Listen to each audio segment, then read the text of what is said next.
The sliding glass door was unlocked. That's what I noticed first, not the sirens 3 streets over. Not the neighbor's dog that had been barking since before dark. The door. Because Shelby locked it every night. Had since she was 14. When someone tried a handle on our street, and the police said it was probably nothing. She'd been locking that door for 6 years without being asked, without fail.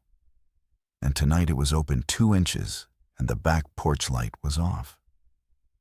Her shoes were gone. Not the ones by the front door, those were still there. The white sneakers she wore to work. The hiking boots from the hall closet. Gone. I stood in the kitchen, holding a glass of water I'd gotten up to drink at 11:40. And I knew, the way you know something before you let yourself think it, that she hadn't gone for a walk. Her car was still in the driveway. I checked. Barefoot on cold concrete, looking at her 10-year-old Civic sitting exactly where she'd parked it after dinner, and then looking down the street where someone's porch light was flickering, and 2 houses down the Kowalski place was completely dark, which was unusual because Marge Kowalski kept her front lamp on a timer. I called Shelby's phone. It rang 5 times and went to voicemail. I called again. Same thing. My name is Connie Voss. I was 43 years old that October, and I'd been raising Shelby alone since she was 11, which means I'd spent a decade and change learning the difference between worry that helps and worry that smothers. I thought I'd gotten better at it. She was 20. She worked at the physical therapy clinic on Granger Road. She paid rent a small amount, but she paid it. And she came and went on her own schedule. I had no right to panic over an unlocked door. But she hadn't taken her car. She'd taken the boots she only wore for trail walks or bad weather. And when I opened the hall closet wider, I saw that the emergency backpack was gone too. We'd made that bag together 2 years ago, after the ice storm knocked power out for 4 days, and we'd learned exactly how unprepared we were. Shelby had actually been the one to suggest it. Water purification tabs, first aid, a hand crank radio, protein bars, a change of socks. I'd added the cash and the copies of our IDs. It was a shared bag. Our bag, for both of us. She'd taken it alone. I tried her phone a 3rd time. This time it didn't ring at all. There's a thing I need to explain about me and Shelby, and it's not complicated, but it matters. We had a promise. We'd made it during that ice storm, actually sitting in the dark living room under every blanket we owned, listening to branches crack outside. She'd said, "If something bad happens, we stay together, right? We don't split up like in the movies?" And I'd said yes, of course, always. It wasn't a dramatic blood oath. It was a scared 20-year-old and her mother agreeing on the obvious. But we'd referenced it since then, half joking, half serious. When the tornado sirens went off in April and I was at work, she texted me, "Don't split up, coming to you." When the news ran some story about a family separated during a wildfire and the comments were full of grief, Shelby said, "See, you stay together." So I stood in my kitchen at 11:50 on a Tuesday night, and I could not understand why she'd left. I turned on the television. It took me a minute to find a local channel that wasn't running infomercials. Channel 9 had a red banner across the bottom. Developing situation, multiple incidents. Avoid downtown corridor. And a desk anchor who looked like she'd been pulled from bed, reading from a sheet of paper instead of a teleprompter. Something about the hospital. Something about a quarantine recommendation. I caught the word bite and then unconfirmed reports. And then the feed cut to a helicopter shot of what looked like Reinhardt Avenue. 3 miles from my house, where red and blue lights clustered so thick it looked like a parking lot. I called Shelby again. Nothing. "If you're still here, listening to me tell this, go ahead and subscribe. I don't think you'll regret it. I think you'll want to hear what happened next. I got dressed. Jeans, a long-sleeve shirt, the thick-soled work shoes I wore to job sites. I'm a property claims adjuster for a regional insurance company, which means I spend most days walking through damaged buildings, photographing what's wrong, writing reports about what failed. It's not a survival skill. But it does mean I notice when things are structurally off, when a floor has too much give, when a door frame isn't plumb, when something looks stable but isn't. And right then, standing in my hallway trying to decide what to do, what felt structurally off was everything. The street outside, the neighbor's dog still going, a car alarm somewhere to the east that nobody was turning off. And on the television behind me, the anchor saying, "Remain in your homes," in a voice that suggested she wasn't sure about that advice herself. I grabbed my purse, my car keys, and the flashlight from the junk drawer. Then I stopped. Because where was I going? I didn't know where Shelby had gone. She hadn't left a note. I'd checked the kitchen counter, the fridge, her door. Nothing. She hadn't texted. Her phone was off or dead. She'd taken the emergency bag and her hiking boots, and she'd left through the back door without waking me up. That last part sat in my chest like a stone. Without waking me up. On purpose. I drove to the clinic first. It was 10 minutes away on a normal night. And it took me 10 minutes, because traffic was thin, eerily thin, actually, for a Tuesday at midnight. A few cars moving fast with their brights on. One pickup truck going the wrong way on Delaney, headlights off, which I only saw because my own lights caught the reflector on its tailgate. The clinic was dark and locked. I used my flashlight through the front window. Empty waiting room, chairs in rows, the reception desk neat.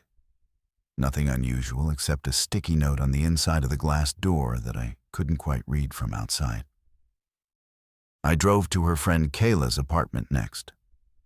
It was a second-floor unit in a complex off Route 30, and when I pulled in, the parking lot was half empty. Kayla's car was there. I walked up the exterior stairs and knocked. Kayla opened the door in sweatpants, looking confused and a little scared. She hadn't heard from Shelby. She hadn't heard from anyone. She'd been watching Netflix and only realized something was wrong 20 minutes ago when her roommate came home white-faced and locked the deadbolt without speaking. "What's happening?" Kayla asked me. "I don't know," I said. "If Shelby contacts you, I'll call you immediately.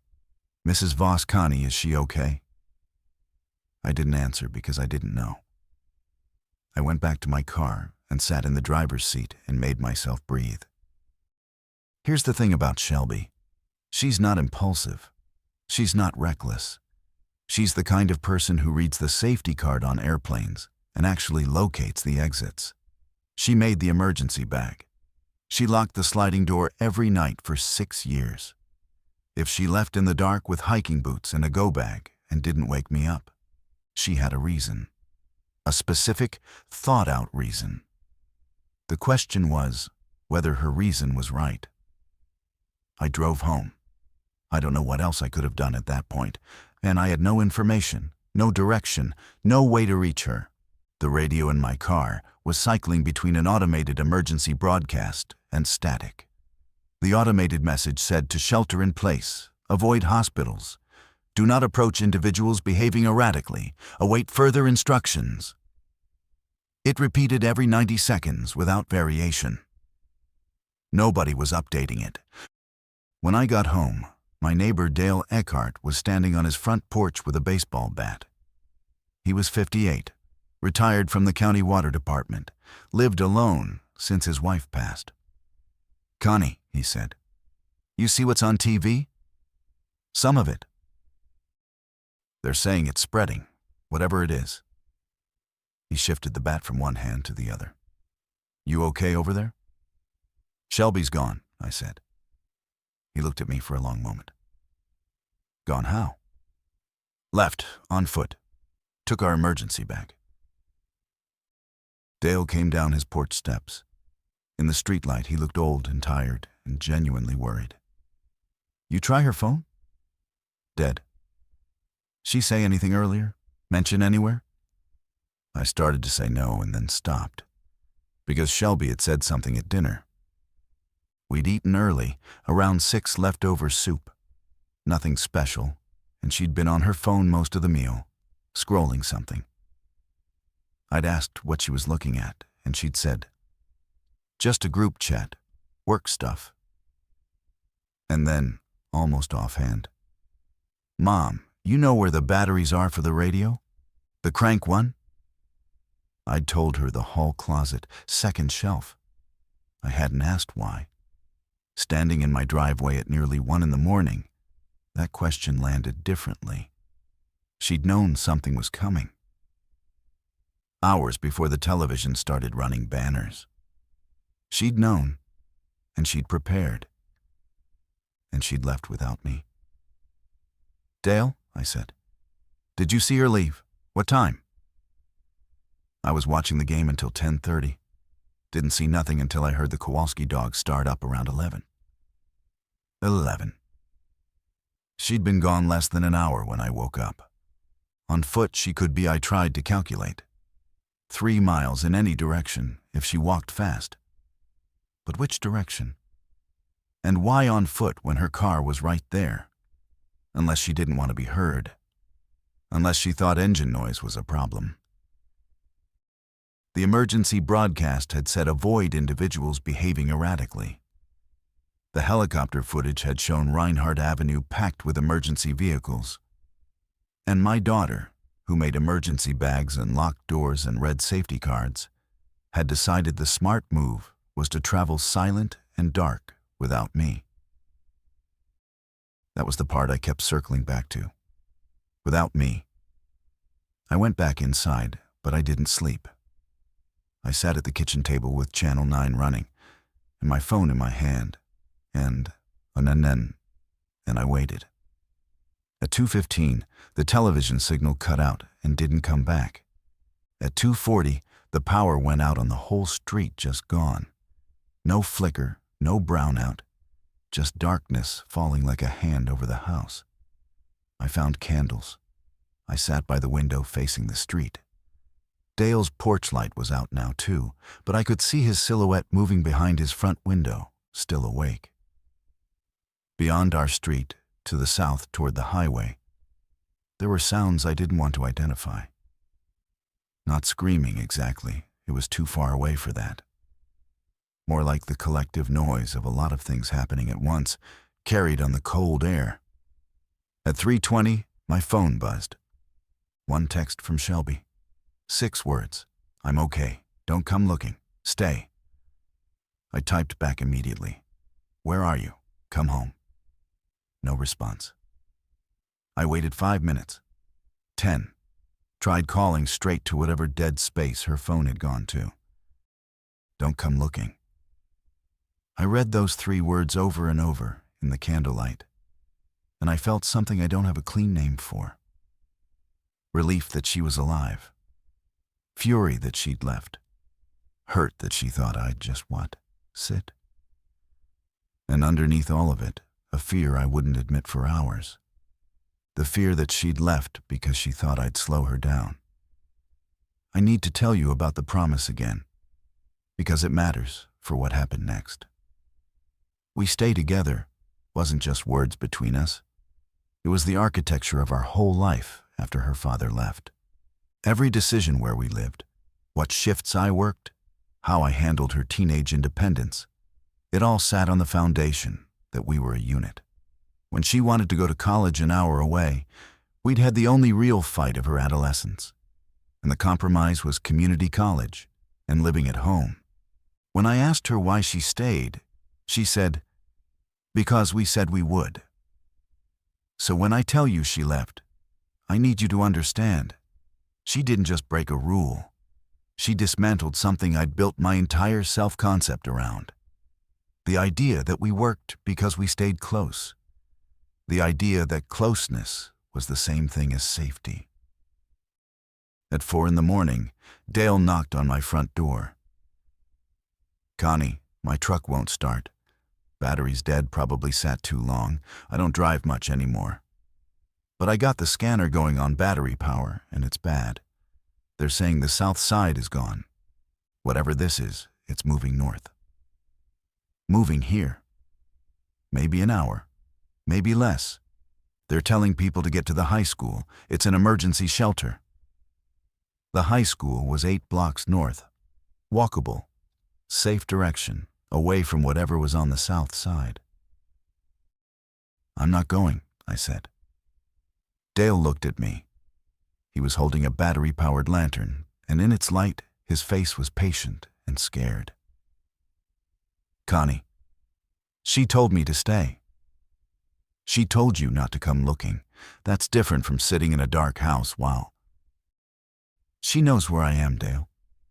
If she comes back and I'm gone, leave a note on the door, the counter, wherever she'd look." He paused. "You can't help her from here if whatever's down south reaches this street."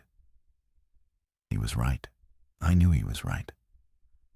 But there's a stubbornness that comes from hurt, not from logic, not from bravery, just from the raw refusal to be the one who moves when you're the one who was left. I didn't want to go to a shelter. I wanted my daughter to come home and explain herself. "Give me 10 minutes, I said. I wrote a note. I put it on the kitchen counter and taped a copy to the inside of the sliding glass door, the one she'd left through. "Shelby at Lincoln High Shelter. Come find me. I love you. Mom." Then I packed. Not much. My phone, charger, wallet, a jacket, the water bottles from the fridge, the granola bars from the pantry. My real flashlight, the good one. From the garage, a pair of thick gloves. Dale and I walked 8 blocks north through streets that were mostly empty and absolutely dark. We passed 4 houses with candlelight in the windows.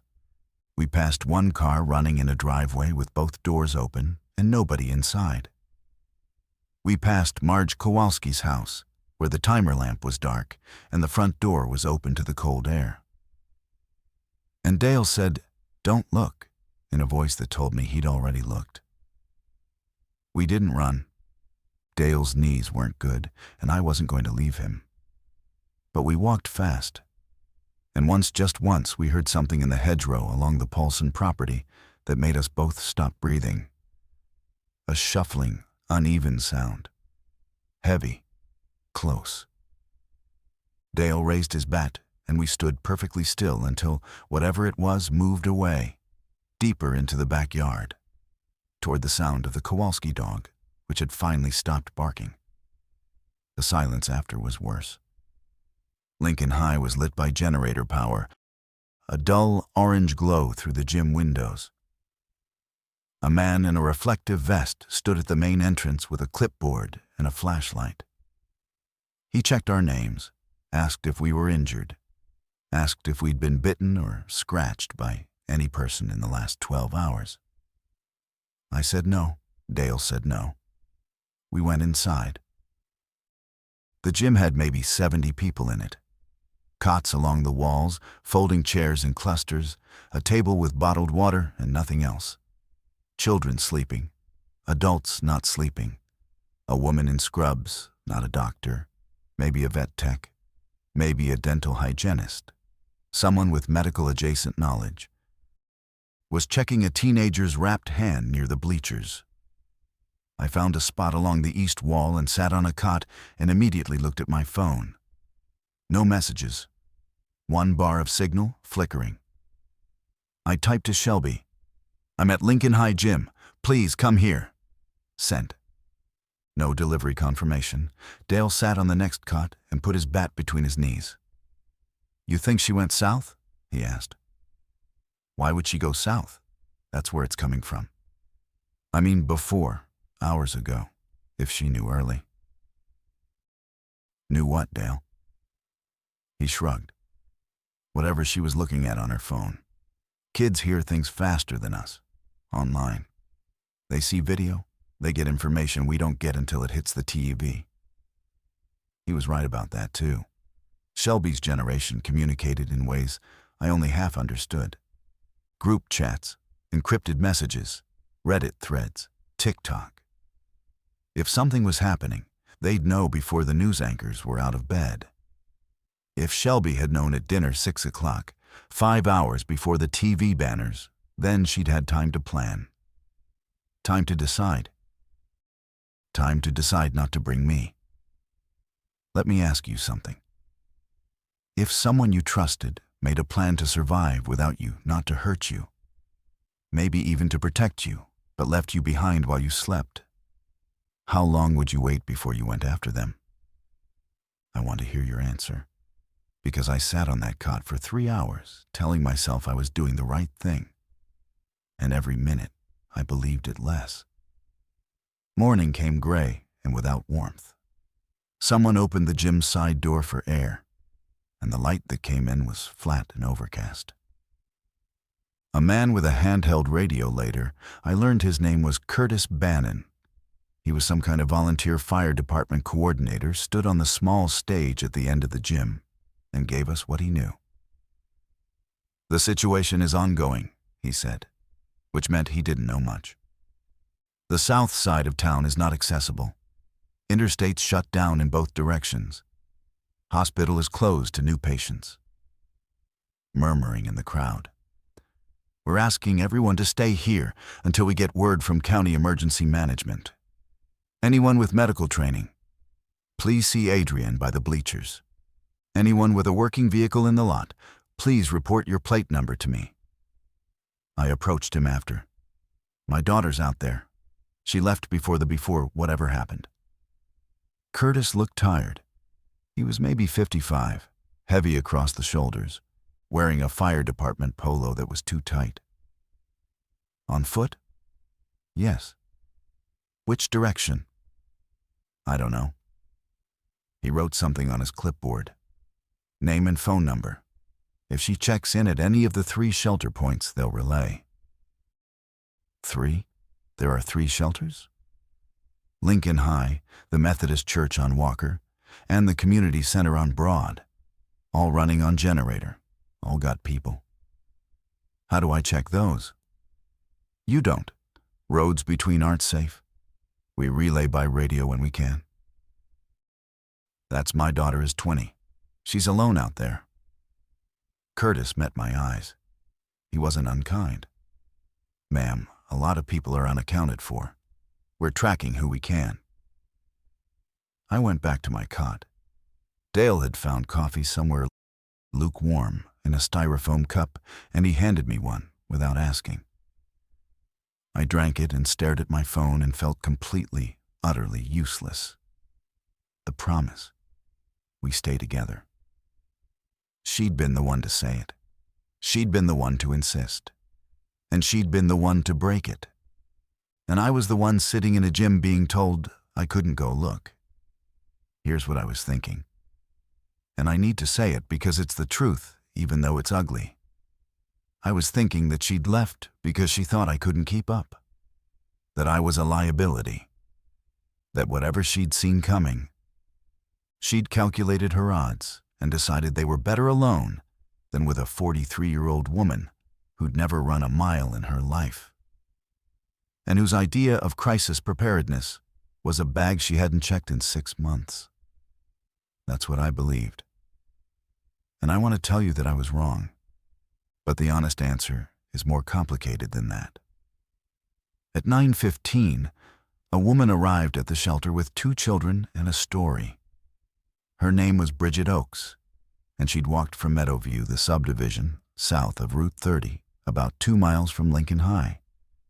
She said the south side wasn't just bad, it was gone. Not gone like buildings are gone, she said, sitting on a cot while her kids, a boy maybe 6, a girl maybe 8, clung to her arms. Gone like people are gone. Like everyone who didn't leave before midnight is either dead or like them. She described what I'd been avoiding naming. People who moved wrong. People who didn't stop when you yelled. People whose faces were slack but whose hands grasped. People who came toward noise like moths to a porch light. "How did you get out?" someone asked. "We walked the creek bed. No road, no light, no talking." She looked at her children. They were so quiet. They were so good. I watched Bridget Oakes hold her kids, and I thought about Shelby moving through the dark alone. Hiking boots, no car engine to draw attention. The back door, not the front. She'd been smart about it, calculated. She'd left at 11, which meant she'd been moving in the dark for 7 hours before the worst hit. Where do you go with a head start and no car and a bag designed for wilderness survival? You go out of town. You go somewhere rural, somewhere high, somewhere defensible. You go somewhere you've been before. And that's when I thought of it. The answer so obvious I couldn't believe I hadn't seen it immediately. My sister Joanne's property. 40 minutes by car, maybe out past the county line, up Route 19, and then left on Kellner Road. 20 acres, a farmhouse, a well, a wood stove. Joanne and her husband Rich had been there for 15 years. It was where Shelby spent summers as a kid. It was where we went when we needed to get out of town. Shelby knew every trail on that property. She knew the spring, the shed, the cellar where Joanne kept canned goods. She hadn't gone toward danger. She'd gone toward safety, the safest place she knew. And she'd gone without me because why? Because she didn't think she could get us both there on foot in the dark? Because she thought I'd argue? Because she thought I'd slow her down? Or because she thought I'd insist on staying, and she'd lose time she didn't have trying to convince me? That last one hurt worst because it was probably true. If she'd woken me at 11 and said, "Mom, something terrible is about to happen. We need to walk 20 miles in the dark right now," what would I have said? I'd have said, "Let's watch the news first." I'd have said, "Let's call someone." I'd have said, "Let's wait and see." I'd have said all the reasonable things that reasonable people say before reasonable stops working. She knew that about me. She knew it, and she worked around it. The way you work around a weight-bearing wall you can't move. I found Dale by the water table. "I know where she went," I said. He listened while I explained. Then he said, "That's a long way without a car." "I know. Roads aren't safe." "I know. You got no vehicle, Connie." "I know that too." He rubbed his face. "What are you asking me?" "I'm not asking you anything. I'm telling you I'm going." How? The how was the problem. I didn't have a car here I'd walked. My car was 8 blocks south at my house, which was now between us and whatever had swallowed the south side. Even if I got to it, the roads Curtis had said the roads between shelters weren't safe, and those were only a mile apart. Joanne's place was 30 miles. But I couldn't sit. I couldn't sit and wait and hope and stare at a phone that wasn't receiving messages. The promise was broken, but the obligation wasn't. That's how I felt. I'm her mother. She doesn't get to decide for me. That's what I told myself. And it was true. But it was also, and I see this now, exactly the thing that had made her leave, without asking. Because I'm her mother, was the answer I gave every time she tried to handle something alone.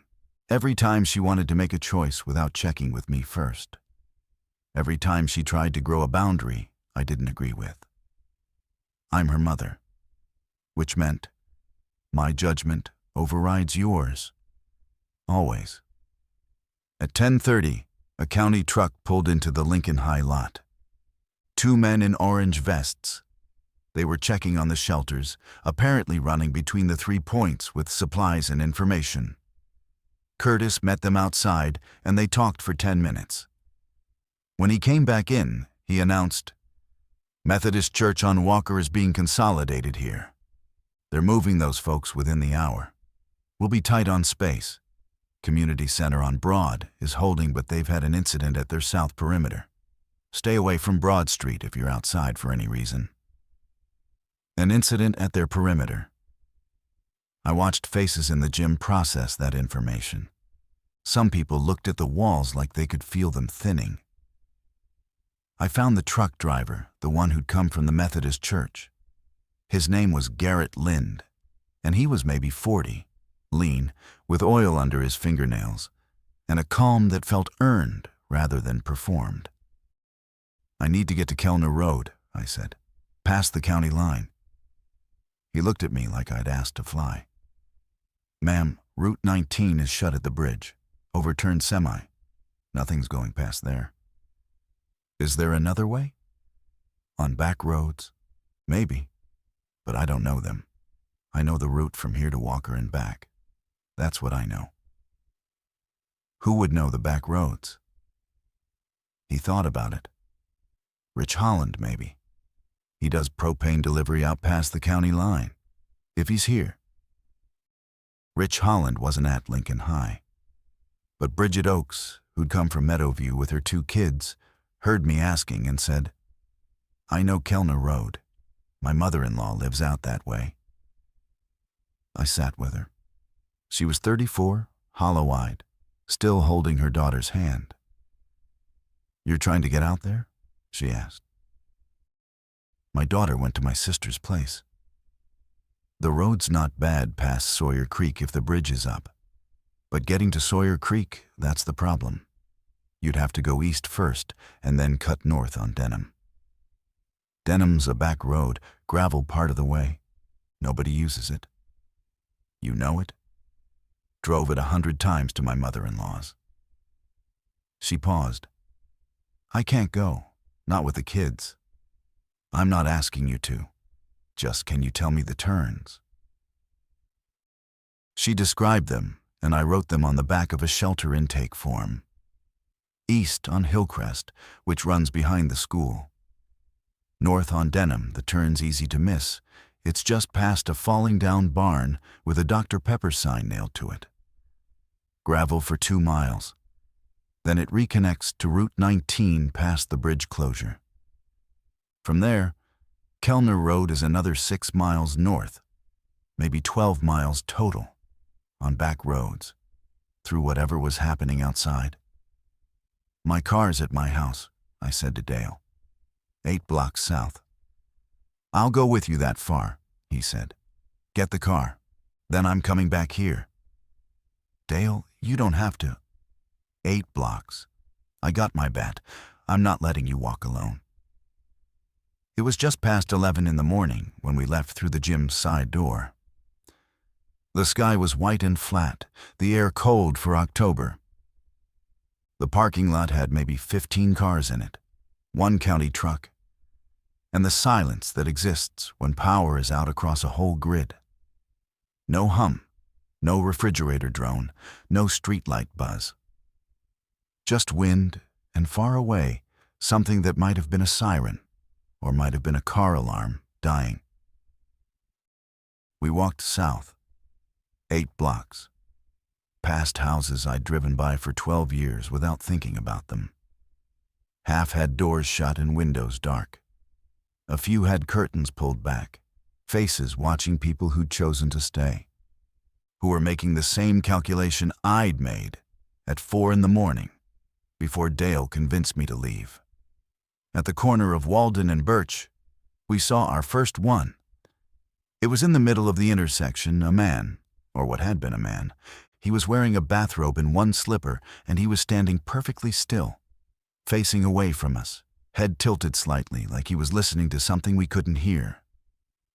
Dale put his hand on my arm. We stopped, 20 feet away, maybe less. "Don't move," Dale breathed. We stood there for maybe 2 minutes. The man in the bathrobe didn't turn, didn't shift, just stood there in his 1 slipper on the cold asphalt. Then, somewhere east of us, a trash can lid clattered wind. An animal, something, and the man's head snapped toward the sound, and he moved. Fast. Faster than a man in a bathrobe should move. He went east, away from us, and we didn't wait to see where he ended up. We cut through the Moretti's backyard to avoid the intersection.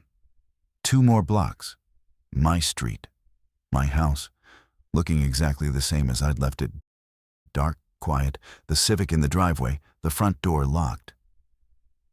"Get in. Start it. Go," Dale said. He was breathing hard, his knees. "Don't wait for it to warm up." "Dale, I'll cut back through the alleys. I'll be fine." "Thank you." He gripped my shoulder once, hard, and then he turned north and moved faster than I'd seen him move all night. I watched him until he rounded the corner, bat on his shoulder, and then I unlocked my car. The engine started, half a tank of gas. I sat there for 1 breath, 2, and then I backed out and pointed east on Hillcrest, following Bridget's directions, following my daughter. Hillcrest was empty for the first mile.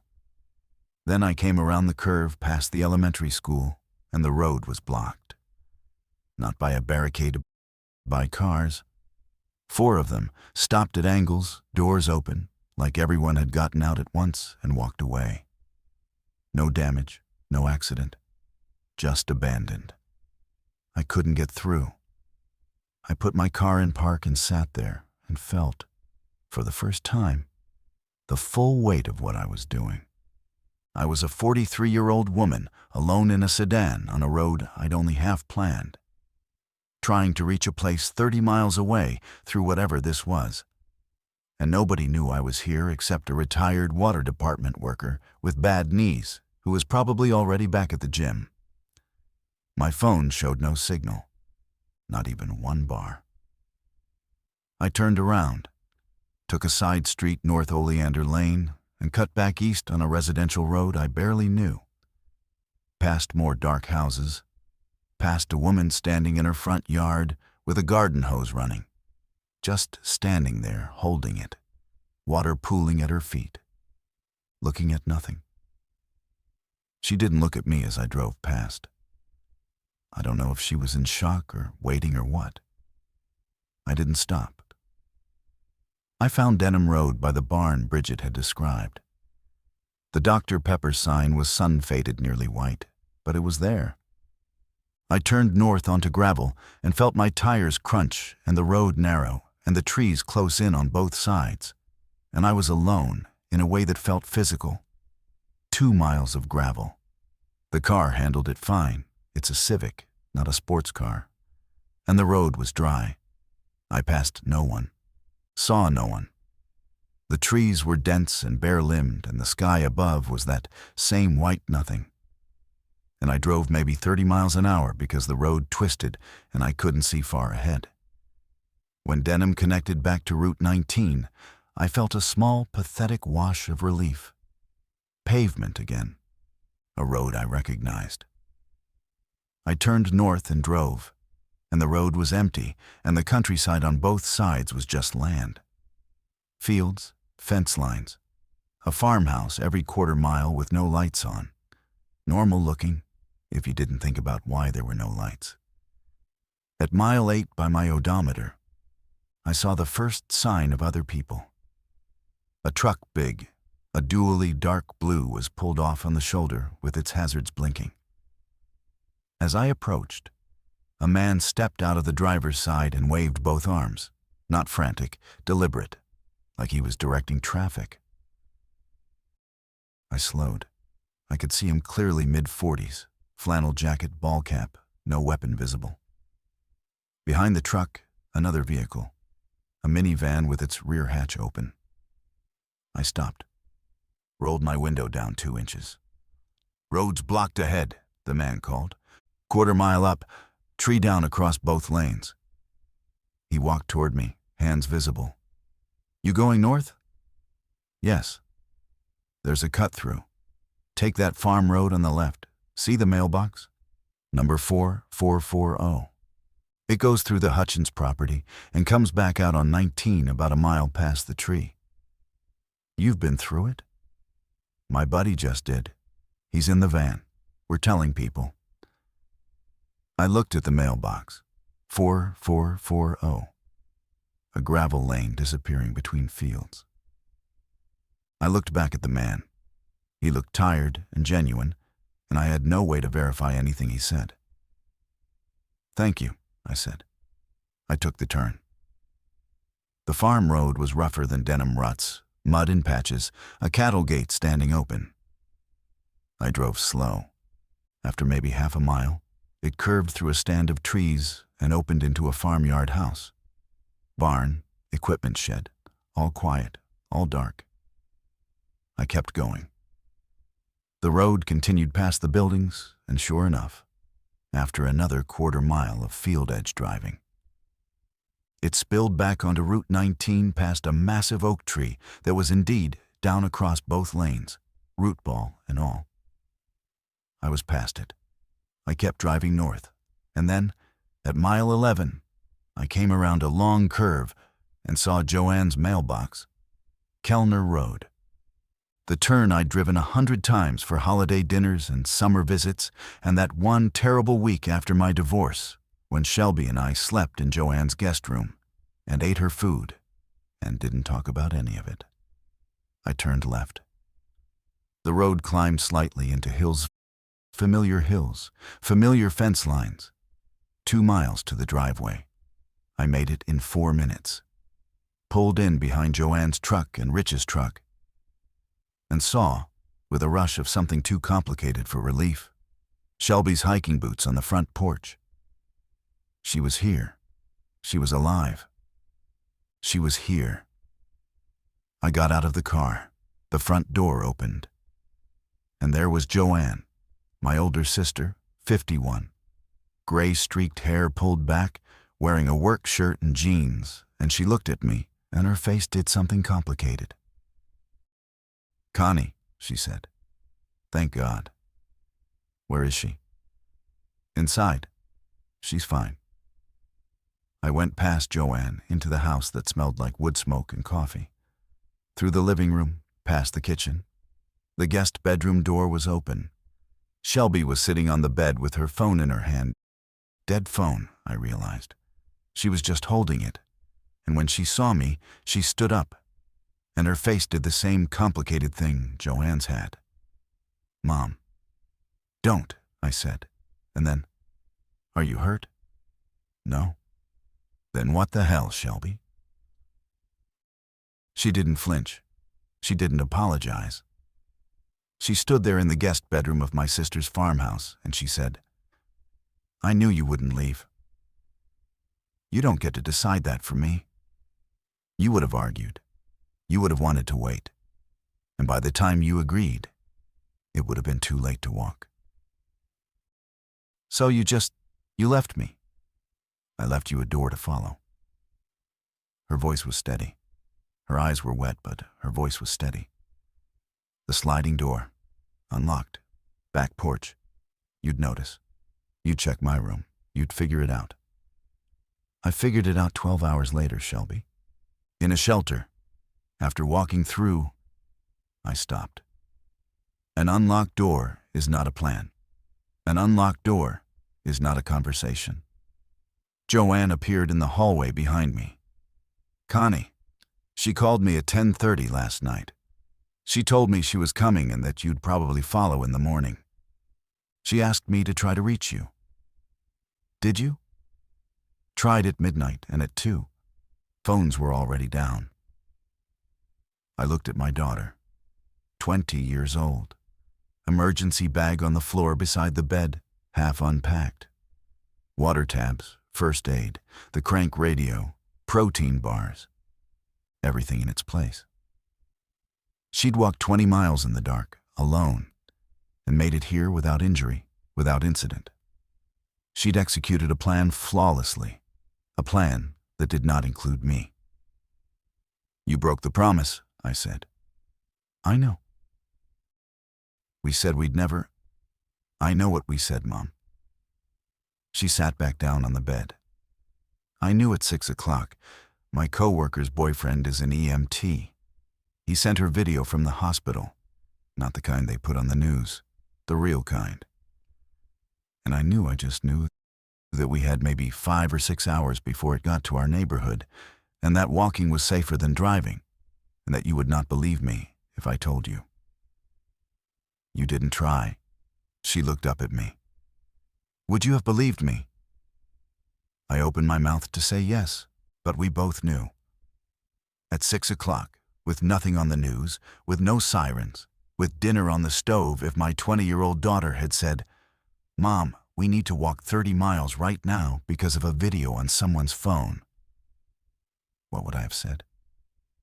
I would have said, "Let's wait and see." And she would have stayed. Because of the promise. Because she wouldn't leave without me. And by midnight, when the truth was undeniable, it would have been too late to walk.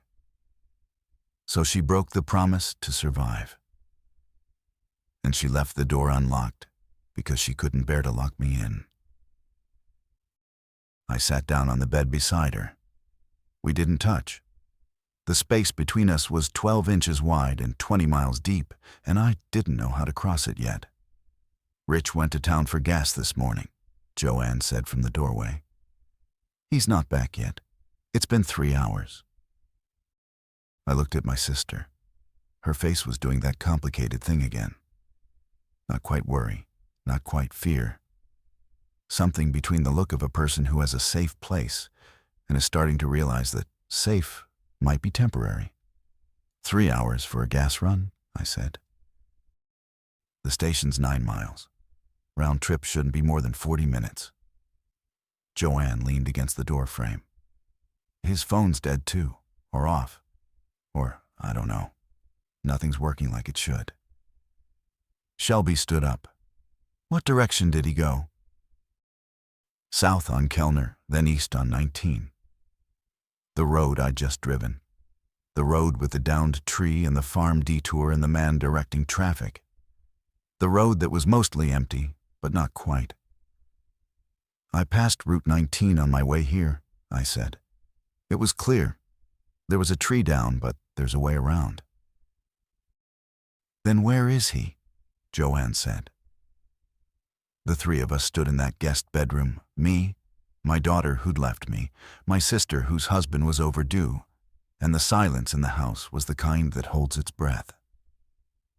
Outside, a crow called once across the gray field, and nothing answered it. 3 hours, Joanne said again, like repeating it might produce an answer. She was gripping the door frame, her knuckles pale against the wood. He took the big truck, full tank. Maybe the tree blocked him, I said. There's a way around, but he might not have found it. Rich knows every farm road in this county. That was true. Rich Holland had lived here his whole life. Propane delivery, cattle hauling, volunteer fire. He knew the back roads the way I knew claims paperwork. If anyone could find a detour, it was him. Did he have a phone? Shelby asked. Took it.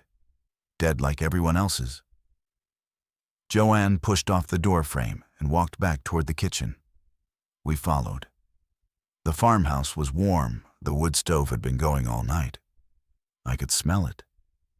And the kitchen windows faced south, down the long gravel drive to where Kellner Road ran east-west below the property. I'm telling this from somewhere different now, wherever you're listening, whatever town or state or stretch of highway you've got in front of you.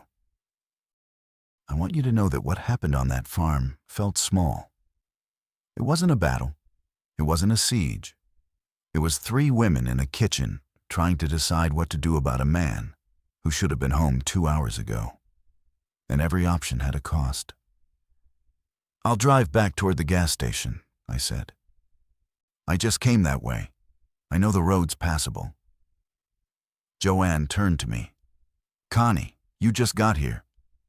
And Rich is out there. You don't know where. You don't know what happened. He could have stopped to help someone. He could have gotten a flat. He could be on his way right now. Or he could be stuck at that tree with no way around. Shelby was standing by the kitchen window, looking out. "Mom, you should eat something first. Drink water. You've been driving since what, 11?" She was right. I'd been running on fear and adrenaline for 12 hours. My hands were shaking slightly now that I noticed them. But the idea of sitting down, eating a sandwich, while Rich was somewhere on an empty road, it felt wrong. It felt like waiting, and I'd already done enough waiting. 30 minutes, Joanne said. Eat, drink, use the bathroom. If he's not back in 30 minutes, we'll figure out what to do. Together. Together. The word landed between me and Shelby like a stone in still water. I saw her register it. I saw her choose not to respond. I ate a peanut butter sandwich standing at the counter, drank 2 glasses of well water, used the bathroom, checked my phone, nothing. No signal, just a black rectangle. Shelby's crank radio was on the kitchen table, turned low, cycling through static and occasional fragments. Avoid all travel. And National Guard deployment. And once, clearly, Route 19 closure extended to county line. Route 19. The road I'd driven. The road Rich had taken, now closed. When did that broadcast start? I asked Shelby. It's been repeating since I got here. Same loop. I don't think anyone's updating it. 25 minutes passed. No truck in the driveway. Joanne stood at the south window without moving, watching the road. At the 30-minute mark, she said, "Okay."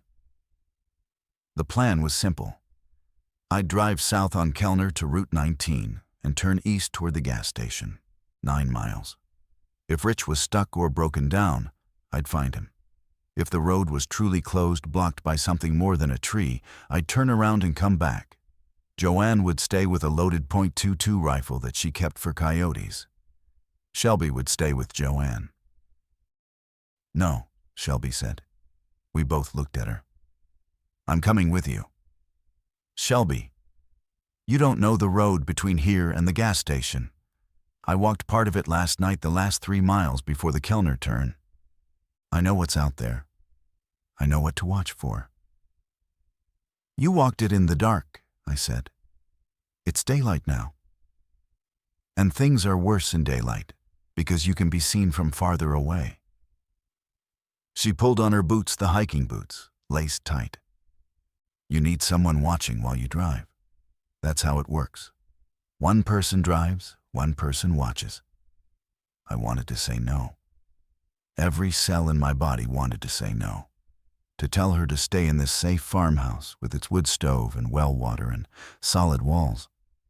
To keep her where I could picture her, stationary, protected. And I recognized that impulse for exactly what it was, the same impulse she'd worked around when she left without me. The need to decide for someone else because deciding feels like protecting. "Okay," I said.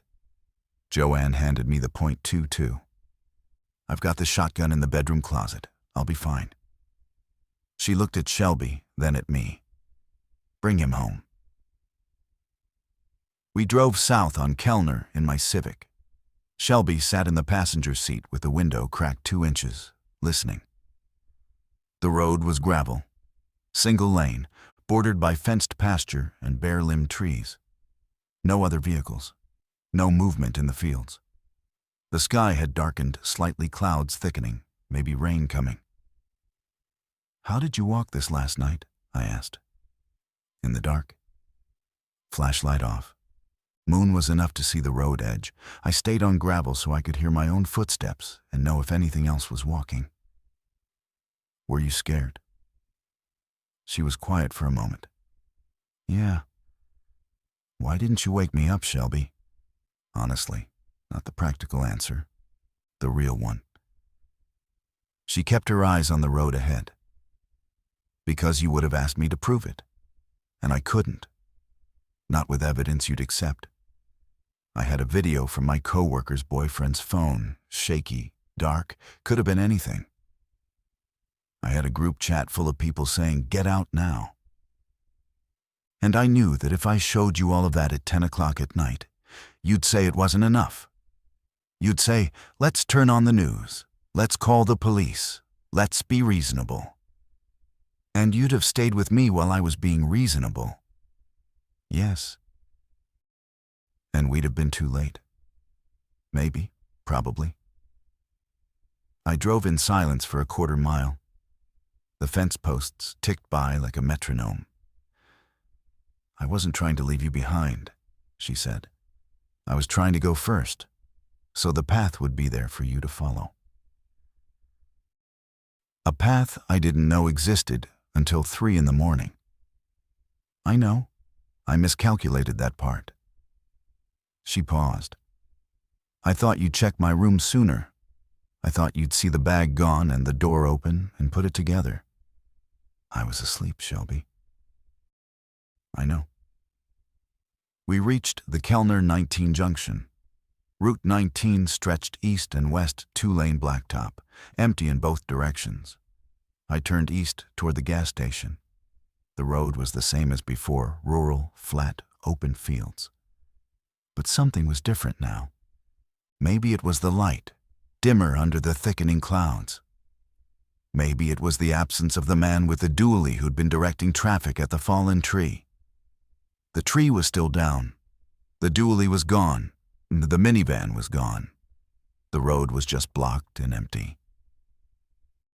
I pulled onto the farm lane, 4440, and Shelby said, "Stop." I stopped. "There's a truck in that field." She pointed east, past the mailbox, into the Hutchins property I'd driven through 2 hours earlier.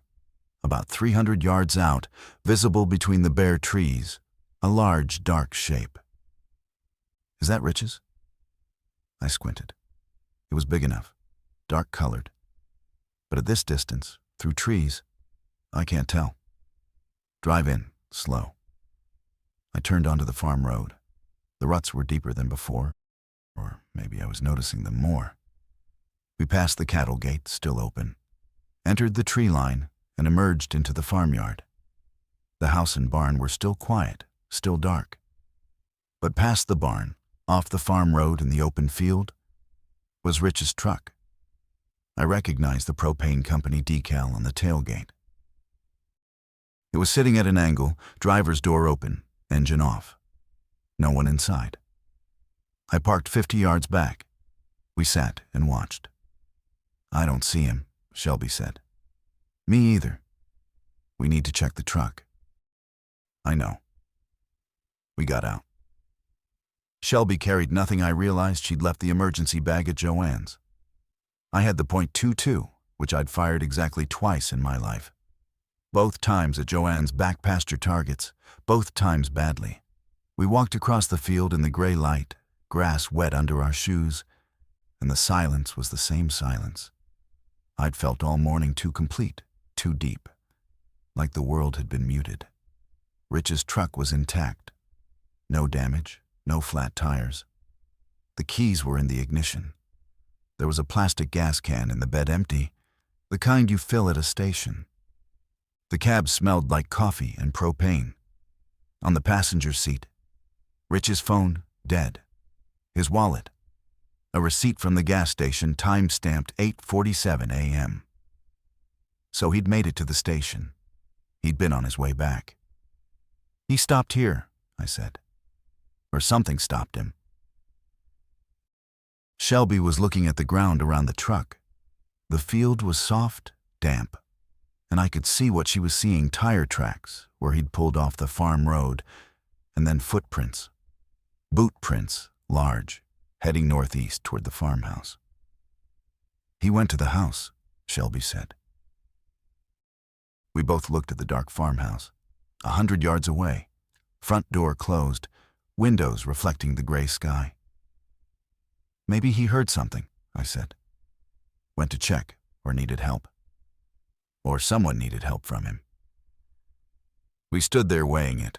The farmhouse, the silence, the boot prints going in, No boot prints coming back, or none we could see from here. We call out, I said. No. Shelby's voice was firm.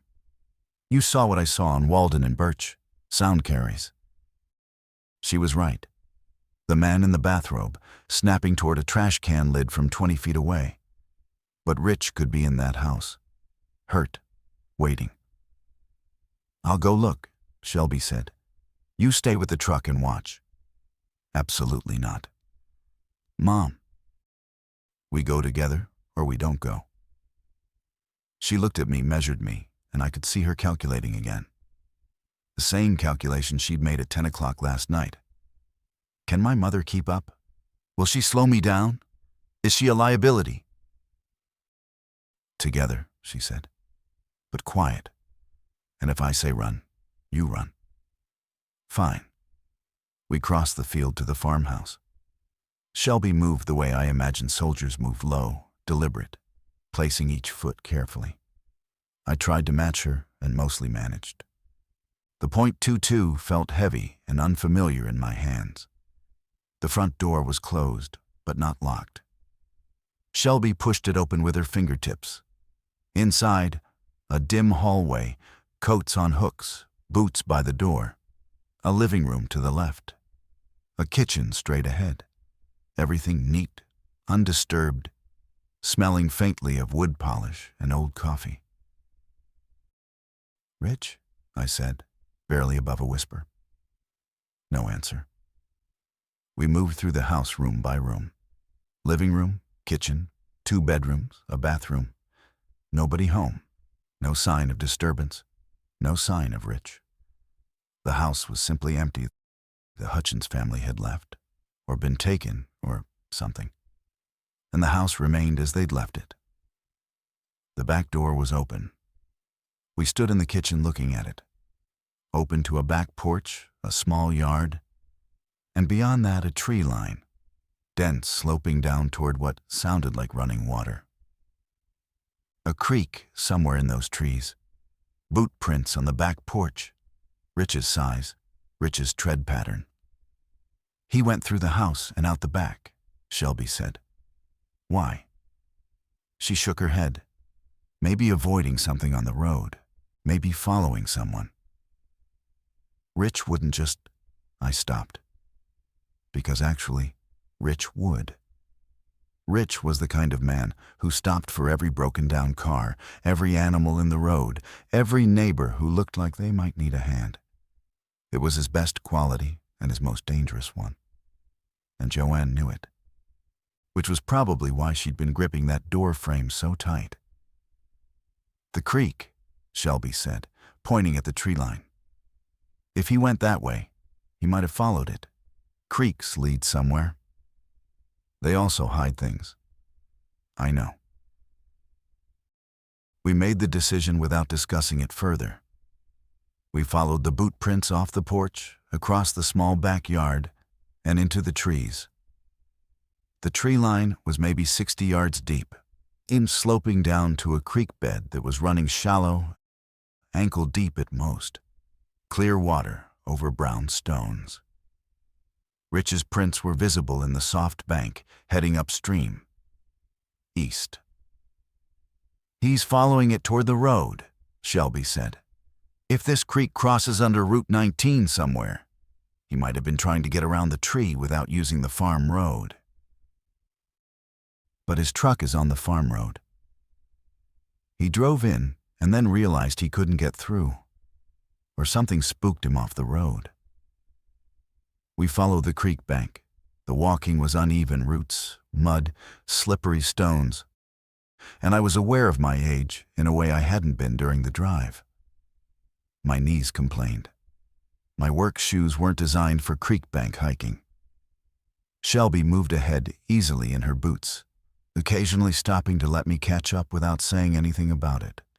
After maybe a quarter mile, the creek bent north and we lost the boot prints on a stretch of gravel bank. Shelby squatted, studying the ground. There. She pointed upstream, where the bank rose slightly and the soil was soft again. a single clear print, angled uphill away from the creek toward the road above. We climbed up. The slope was steep enough that I needed to grab saplings to pull myself. At the top, we emerged onto the road shoulder Route 19 again, east of the downed tree. The gas station should be maybe a mile ahead. And there, walking toward us on the road shoulder, was Rich. He was limping, not badly favoring his left leg, moving steady but slow. He had a plastic gas can in each hand, both full, from the way he was carrying them. When he saw us, he stopped, set the cans down, and stood there with his hands on his hips, breathing hard. "Connie," he said, "the hell are you doing here?" "Looking for you. Joanne's worried sick. I got stuck." He wiped his face with his sleeve. "Trees down, you probably saw. I took the farm road around, but then there was someone in the field, between the barn and the road, just standing there. Not right, you know, the way they stand. We saw your truck." I went through the house and down the creek to get around him. Came back up to the road past the bend, walked to the station, filled these. He lifted the can slightly. "Been walking back for an hour." "Your leg," Shelby said. "Twisted it on the creek bank, stepped wrong on a rock. It's not bad." "Can you drive?" I asked. "Yeah, just can't walk fast." He looked between us. "Joe sent you?" "We came," all three of us decided. He picked up the cans. "My truck's at the Hutchins place?"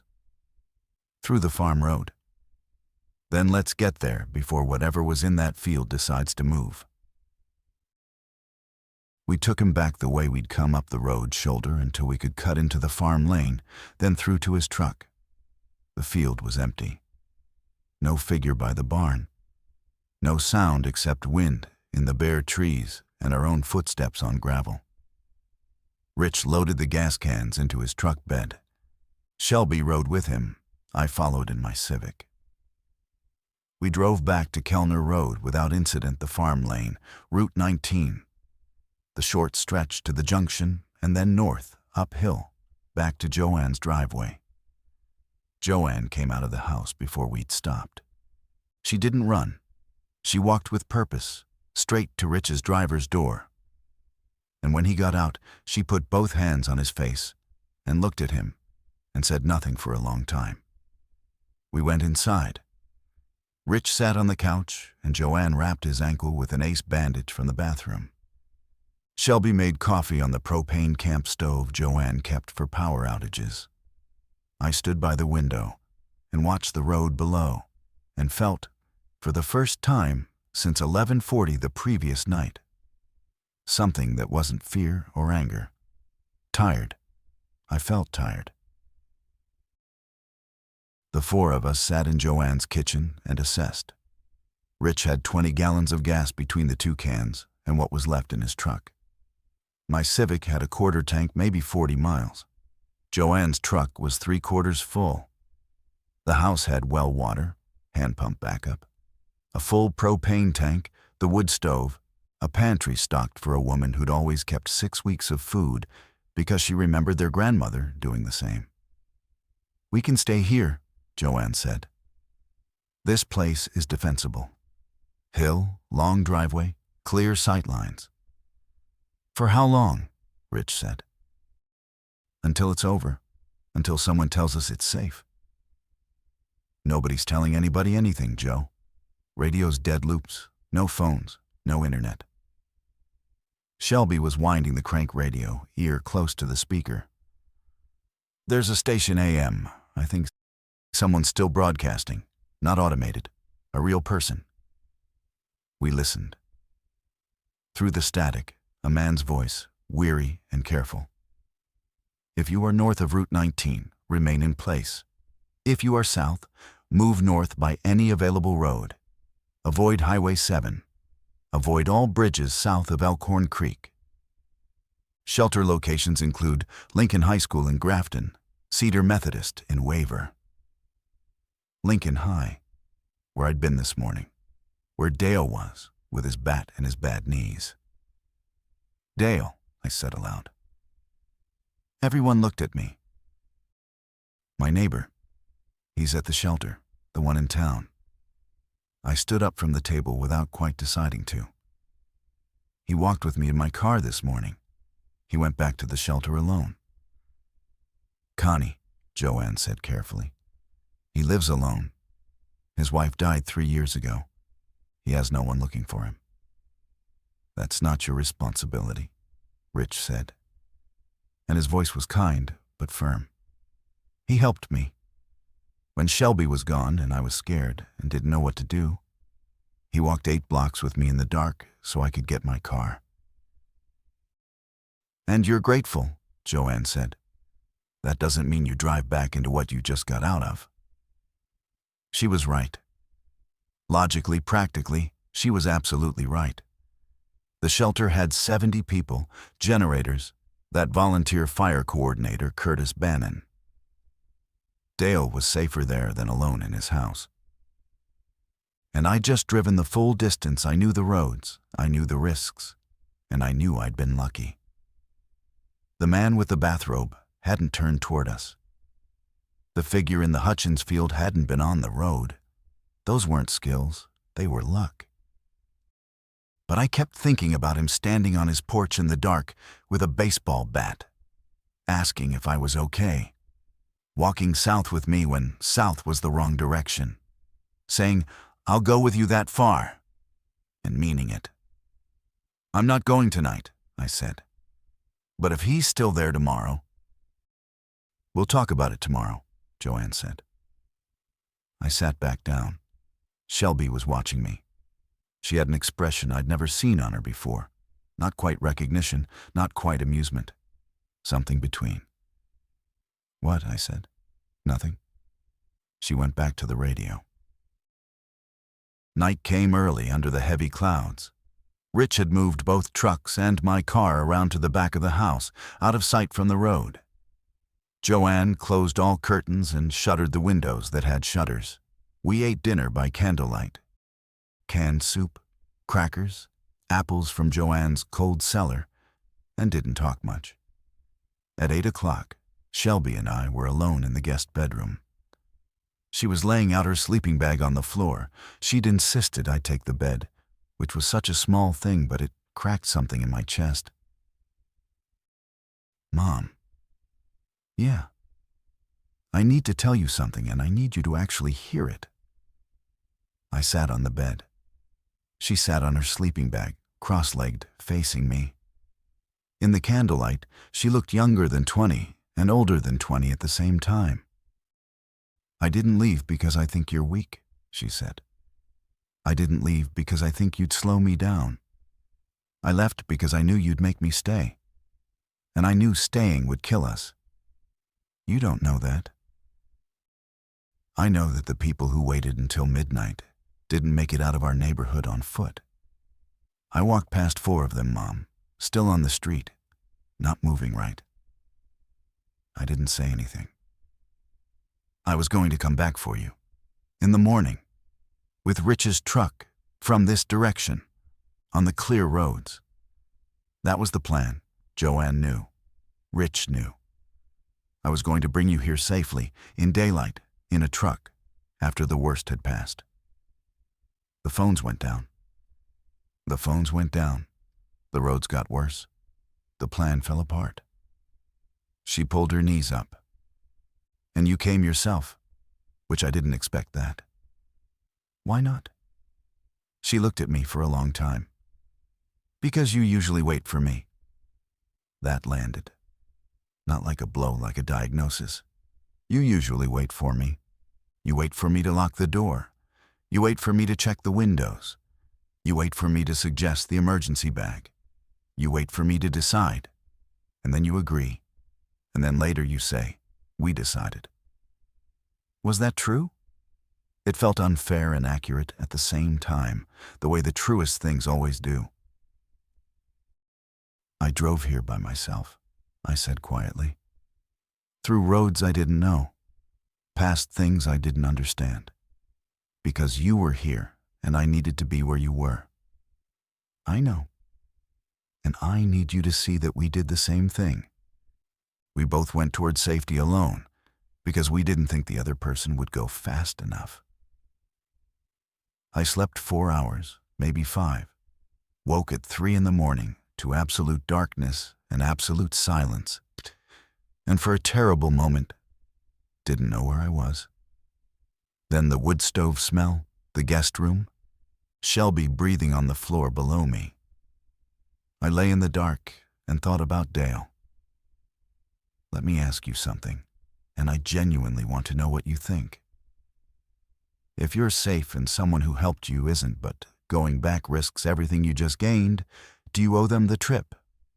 Is gratitude a debt or a feeling?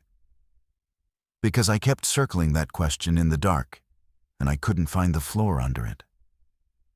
By morning, the clouds had broken slightly. Pale sun came through in strips, warming the south-facing windows. Rich's ankle was better wrapped and braced in a work boot. He could walk without limping much. He'd been up since before dawn, moving between windows, checking sight lines. Nothing on the road all night, he said over coffee. No cars, no people, nothing. That's not comforting, Joanne said. It's information. I brought it up at breakfast.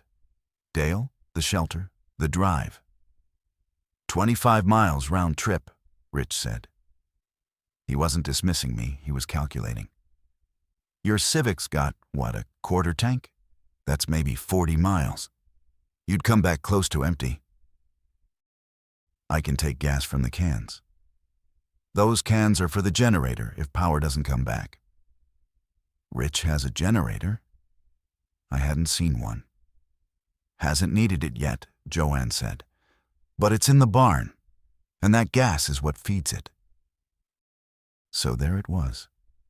20 gallons between the cans. Each trip to town burned fuel we couldn't replace. The gas station might still have power to the pumps, or it might not. The roads might be clear, or they might not be. Not anymore. Not after another night. I'll use my own tank, I said. I won't touch the cans. And if you don't come back? Joanne said it flatly, without cruelty. If the road's worse today than yesterday, if you get stuck or run out then I'll walk, like Shelby did. Shelby was eating an apple, saying nothing, watching. You don't owe that man your life, Joanne said. I owe him something. You owe yourself to your daughter. You just got here, Connie. I looked at Shelby. She took a bite of her apple, chewed, swallowed. It's your choice, she said. But don't go alone. If you've been listening this far, if this story has kept you here, then I'd be grateful if you'd subscribe. Because what I'm trying to tell you is true. And it matters. And I think there's something in it for anyone who's ever had to decide between what they owe and what they can actually carry. Rich drove. His truck, his fuel, his decision. I sat in the passenger seat with a .22 across my knees and felt profoundly grateful and profoundly guilty in equal measure. Joanne and Shelby stayed at the farm. Joanne with the shotgun, Shelby with the crank radio and a pair of binoculars, posted at the south-facing window. If we're not back in 3 hours, Rich told Joanne at the door, we're not coming. Then what do I do? You stay. You lock up. You wait 1 more day. If we're not back by tomorrow noon, take the girls and drive north. Rich, that's the plan, okay? She kissed him. Quick, hard, the kind that holds everything. Then we left.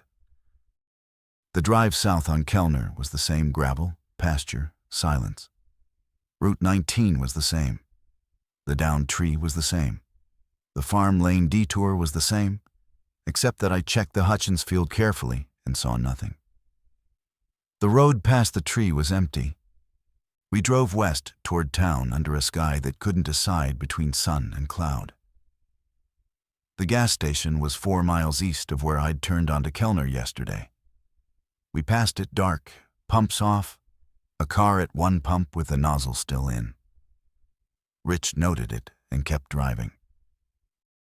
"If the pumps are dead, we can't refuel no matter what," he said. "So we make this count." We hit the edge of town at 10:15. The residential streets look the same as yesterday. Dark houses, closed doors, occasional candle glow. No people visible. The radio tower on the hill south of town was still blinking its red light, which meant someone somewhere still had power. Lincoln High was ahead. I could see the gym roof above the tree line. We pulled into the lot. 3 cars, the county truck, the generator humming steadily. Curtis Bannon's reflective vest was visible through the glass doors. I went in. The gym was fuller, maybe 90 people now. The Methodist church group consolidated, as Curtis had said yesterday.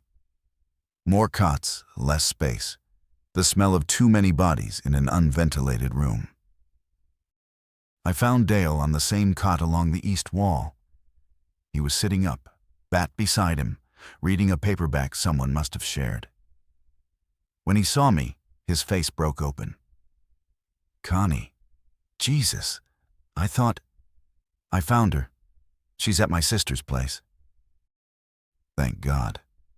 He stood up, creaking. "You came back?" "I came back for you." He stared at me. His eyes got wet and he blinked it away fast, the way men of his generation do. "Dale, will you come? There's room. My sister's place is safe. Hill property. Well, water, food. We have a truck outside."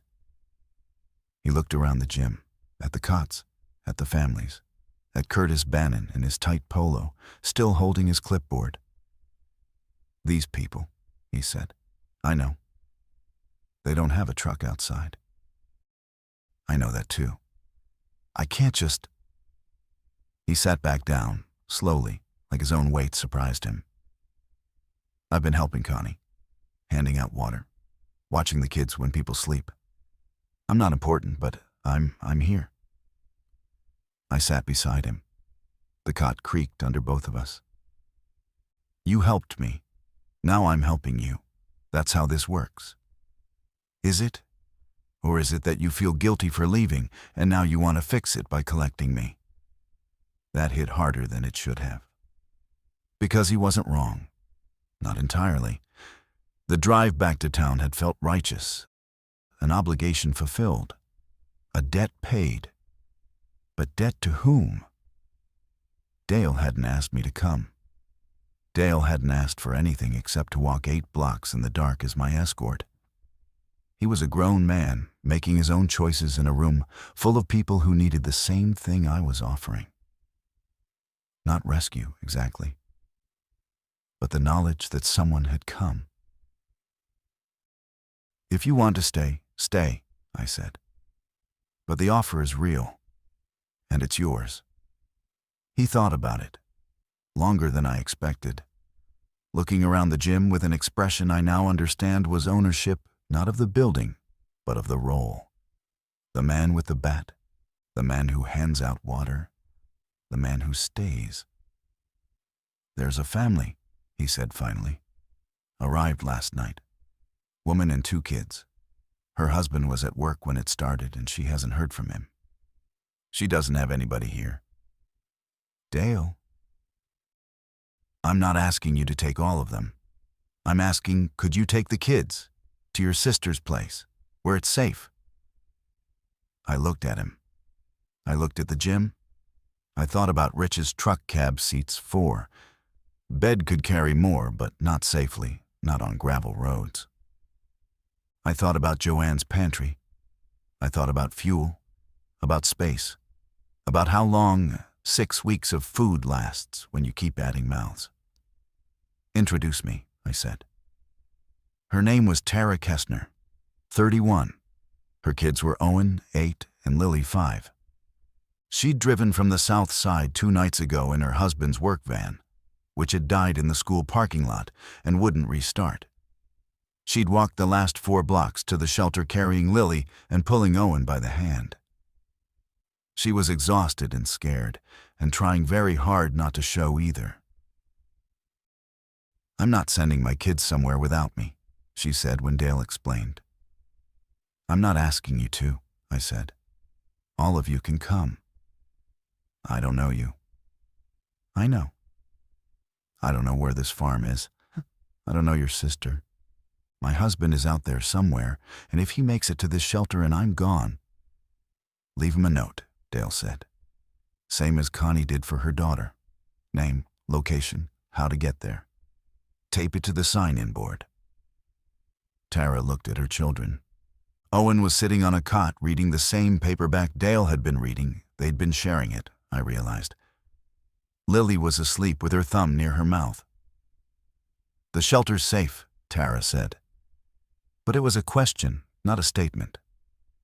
"For now," I said. "Curtis has a generator and water and some food. But there's 90 people here, and I don't know how long any of that lasts.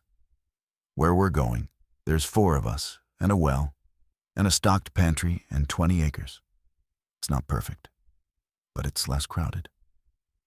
She was quiet for a long time. Then, "Can I write the note first?" "Yes." While Tara wrote her note carefully, in block letters, with the address and the route drawn as a map, I went back to Rich's truck. He was leaning against the tailgate, scanning the parking lot, ankle resting. "We've got 3 more," I said. He looked at me. 3. A woman and 2 kids. The kids are small. Connie." He shifted his weight. "Joe said she'd have room for you. You and Shelby. That's what we planned for." "I know. Food, water, space. It all has a number. Every person you add changes the math. 2 of them are children, Rich. 5 and 8.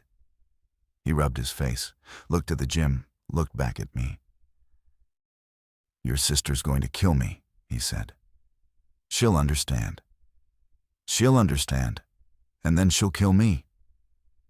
But he was already opening the crew cab rear door. "They can sit back here. It'll be tight." I went back inside. Found Tara with her note finished, Owen awake and holding his sister's hand. "Dale," I said. "Last chance."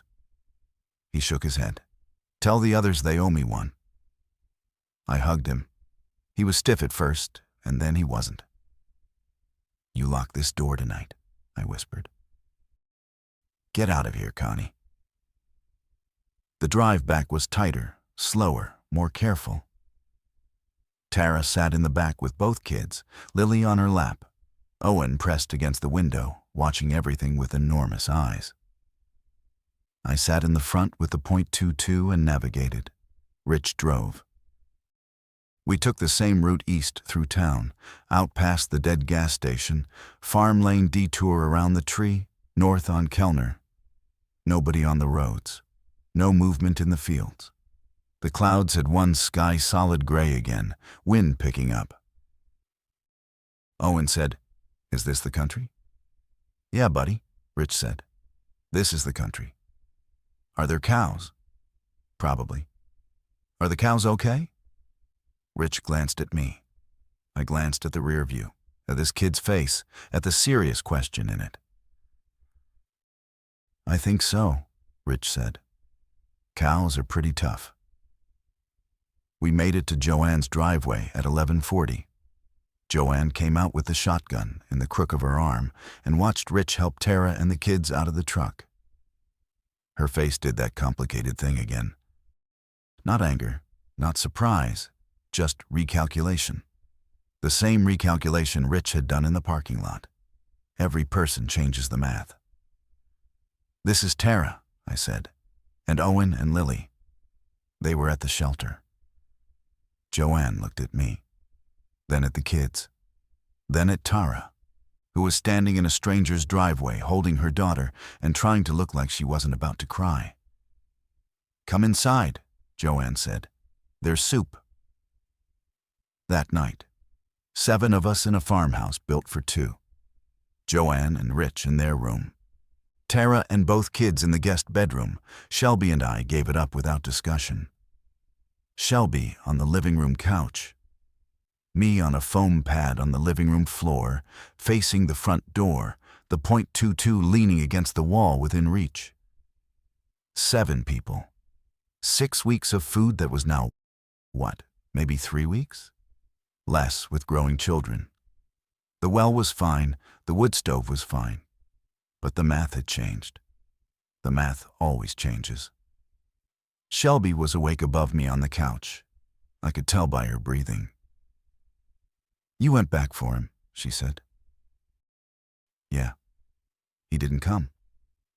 He made his choice. But you went." She shifted. I get it now." "Get what?" "Why you were so angry when I left. It wasn't because I was wrong to go. It's because you didn't get to choose. I took the choice away from you." "Yes."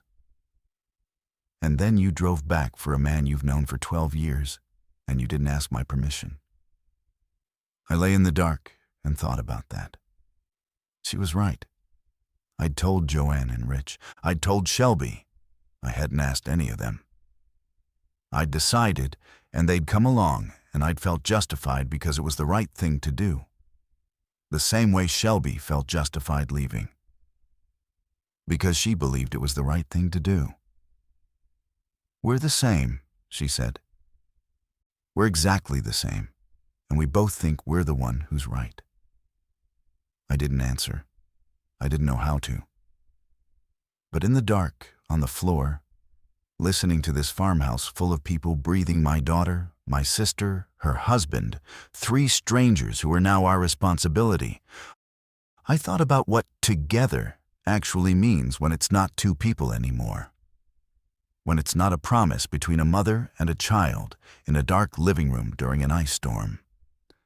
When together means 7 people whose math doesn't all point the same direction. 3 days passed. They weren't eventful in the way you might expect. No attacks, no sieges, no strangers at the gate with weapons. Just the slow, grinding work of keeping 7 people alive.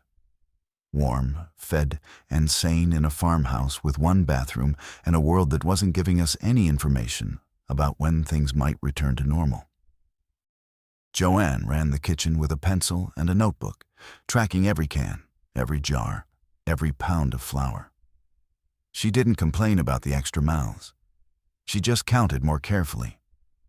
Rich split wood every morning, checked the property perimeter on foot, ankle improving daily, and listened to the AM station on the crank radio for 2 hours each afternoon.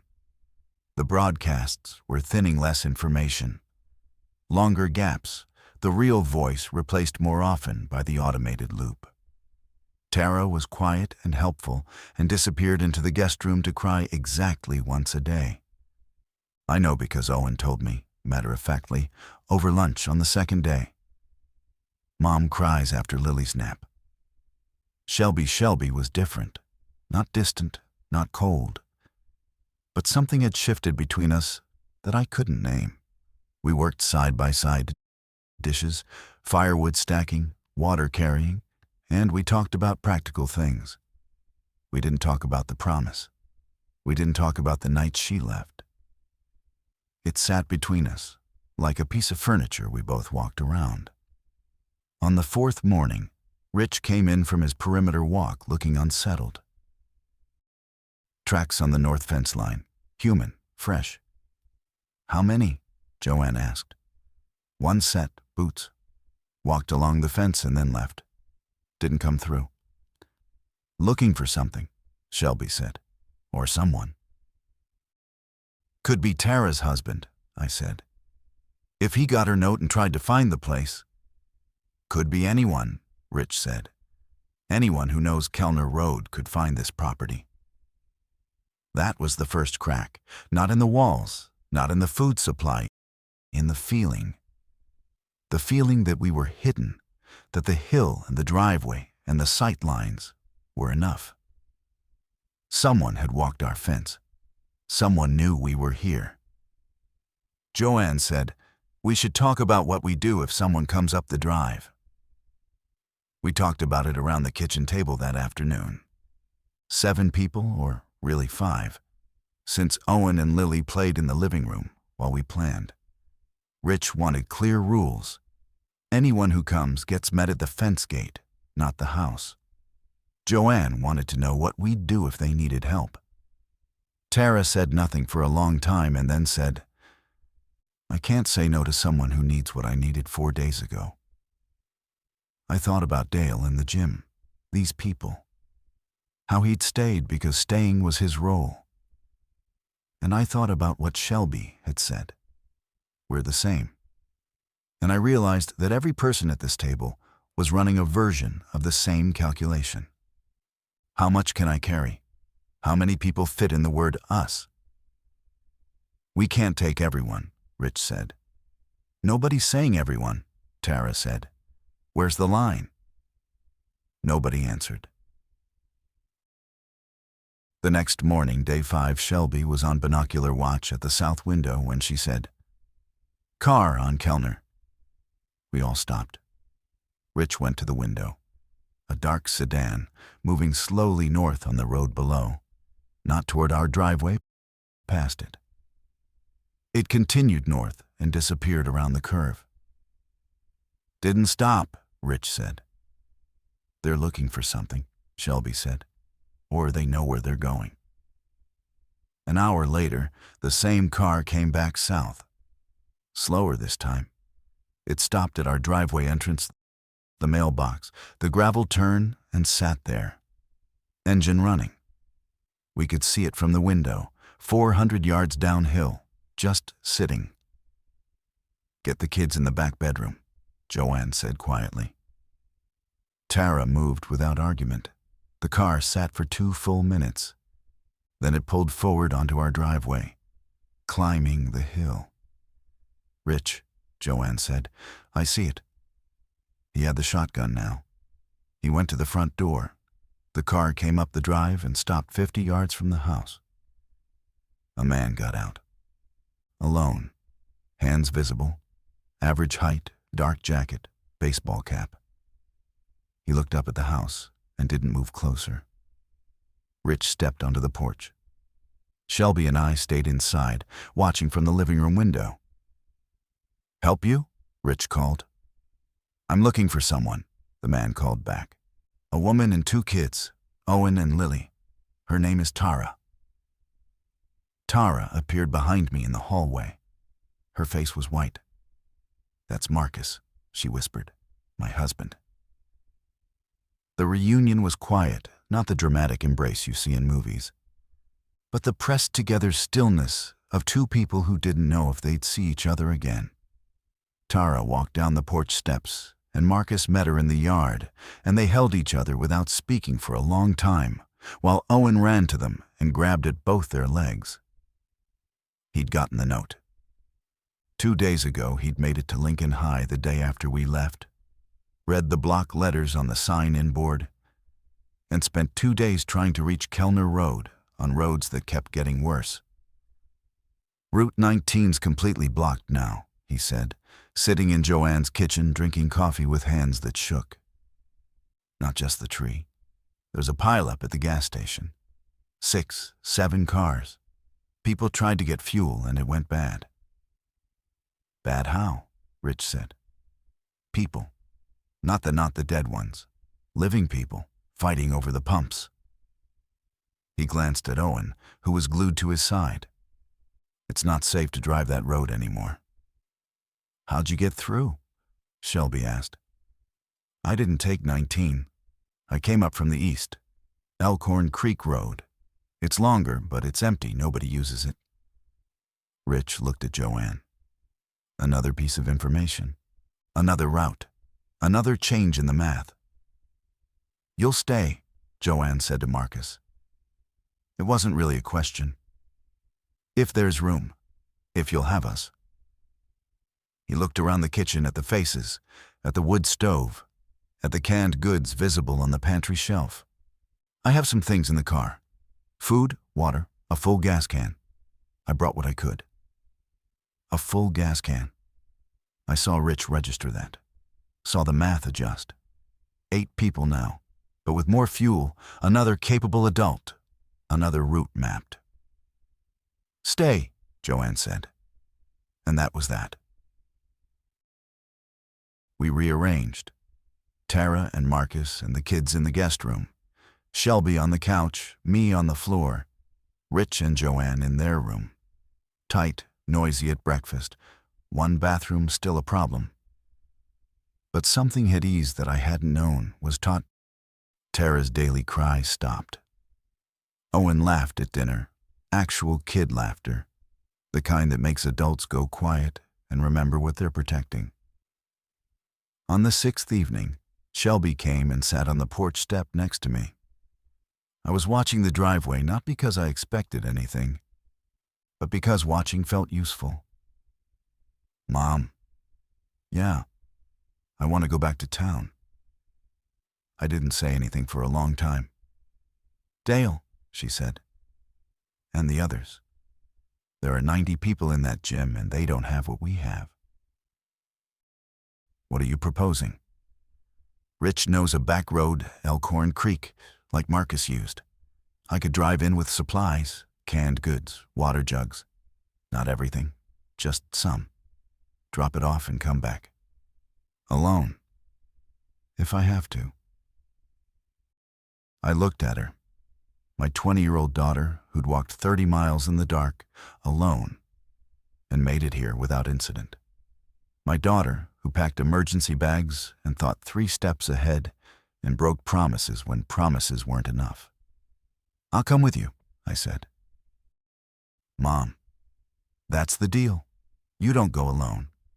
Not because you can't, because you shouldn't have to." She studied my face, looking for what she always looked for, the calculation, the authority, the "I'm your mother" that overrode everything. I tried to keep it off my face. I tried to offer it clean. "Okay," she said. "Okay." We sat on that porch step and looked at the long drive going down to the road, and neither of us said anything else. The wind had died. The evening was cold and still. Somewhere out there, Dale was handing out water with his bat leaned against a gym wall. Somewhere, Curtis Bannon was checking his generator fuel. Somewhere, the AM station was broadcasting to whoever was listening. The weary, real voice saying, "If you are north of Route 19, remain in place." We were north of Route 19. We were in place. And tomorrow we'd go south again, because staying in place was never actually the whole answer. Not for us. We were people who moved toward trouble when someone needed help, both of us, exactly the same. And we'd spent 20 years arguing about it from different sides of the same impulse. The next morning, Shelby loaded the car. She put in 8 cans of food, 4-gallon jugs of well water, a first aid kit from Joanne's surplus, and a handwritten note from me to Dale that said, "Still here, still coming back. Connie." "We take Elkhorn Creek Road," Shelby said, spreading Marcus's hand-drawn route on the kitchen table. "East from the back property line, then south. Comes into town from the north side, avoids Route 19 entirely." "How long?" I asked. Marcus did it in about 40 minutes, but he was pushing it. "We don't push it." "No." She folded the map. "We drive careful, we deliver, we leave." I drove. She watched. The same arrangement as before, but something about it was different now. Not mother and daughter, not protector and protected. Just 2 people in a car with a job to do, and the shared knowledge that either one of them might be wrong at any moment, and the other one would have to say so. The road was narrow and winding and empty. We crossed Elkhorn Creek on a low bridge that had water running over its surface, not deep. 2 inches maybe, but enough to make my heart pound. The car made it through. We kept going, south through farmland that looked normal if you didn't look too hard. Past a house with all its windows broken, past a barn with the doors standing open and nothing inside. Lincoln High appeared through the trees at 11 o'clock. The parking lot had more cars now, 12, maybe 15. The generator was still running. Curtis's reflective vest was visible at the door. We parked. I got out. Shelby got out. We carried the supplies to the door, and Curtis looked at us like we were ghosts. "You came back," he said. "We brought what we could." He took the jugs, the cans, the first aid kit. His face was thinner than 6 days ago. His polo was wrinkled, slept in. He looked like a man holding a wall up with his shoulders. "Dale Eckhart," I said. "East Wall, is he?" "He's here. He's fine." Curtis paused. "He's been asking about you every morning." I went in. Dale was right where I'd left him, except he was standing now, helping a woman fill paper cups from a jug. When he saw me, he set the jug down and walked over. And this time, when I hugged him, he wasn't stiff at all. "You came back," he said. "Said I would." I handed him the note. He unfolded it, read it, folded it again, put it in his shirt pocket. "Come with us this time," I said. He looked around the gym, at the people, at the water jugs Shelby was helping Curtis stack, at the woman he'd been filling cups for, who was now filling them herself, slowly, carefully. "Next time," he said. "Give me one more trip to think about it." "Dale." "I mean it. One more. I'll be ready." I didn't push. I didn't override. I didn't decide for him. "One more," I said. We drove back. Same road, same creek, same careful speed. Pulled into Joanne's driveway at 1:15 and found Rich on the porch with his coffee, watching for us. "How was it?" "Passable. Gym's full but holding. We delivered everything." "Good." He sipped his coffee. "Joanne's counting again." I smiled. Of course she was. That evening, all 8 of us around the kitchen table, eating rice and canned vegetables and talking about nothing important. Owen's drawing of a cow. Lily's new word. She'd learned binoculars from Shelby. The AM radio station's latest broadcast, which had actually included a new piece of information. A National Guard staging point 70 miles north, organizing evacuations. 70 miles. Far, but real. A place to aim for, eventually, when we were ready. Shelby caught my eye across the table. Small and odd. I nodded back. We'd go again. Elkhorn Creek Road, Lincoln High, whatever supplies we could spare. And eventually, if Dale said yes, if the road held, if the math allowed, we'd bring him back. And maybe others. Maybe not. We'd decide each time, together. And sometimes we'd disagree, and sometimes one of us would be wrong. And we'd find out which one only afterward. The sliding glass door at our house was still unlocked. I'd never gone back to lock it. It didn't matter anymore. It was a door to a house in a neighborhood that wasn't safe, connected to a life that wasn't coming back. But sometimes, in that first week on the farm, I'd think about it. That 2-inch gap, the cold October air coming through. Shelby's way of saying, "Follow me," without using the words. She'd been right to go. I'd been right to follow. We'd both been wrong about what the other one needed to hear. And the promise, we stay together, wasn't broken. It was just bigger than we'd made it. Big enough for a farmhouse full of people. Big enough for a road between us and a gym full of strangers. Big enough to stretch without snapping, as long as both ends held. At 9 o'clock, I washed my coffee cup at the kitchen sink. Shelby was beside me, drying. The window above the sink faced south, down the dark hill to the road where nothing moved. I handed her the last cup.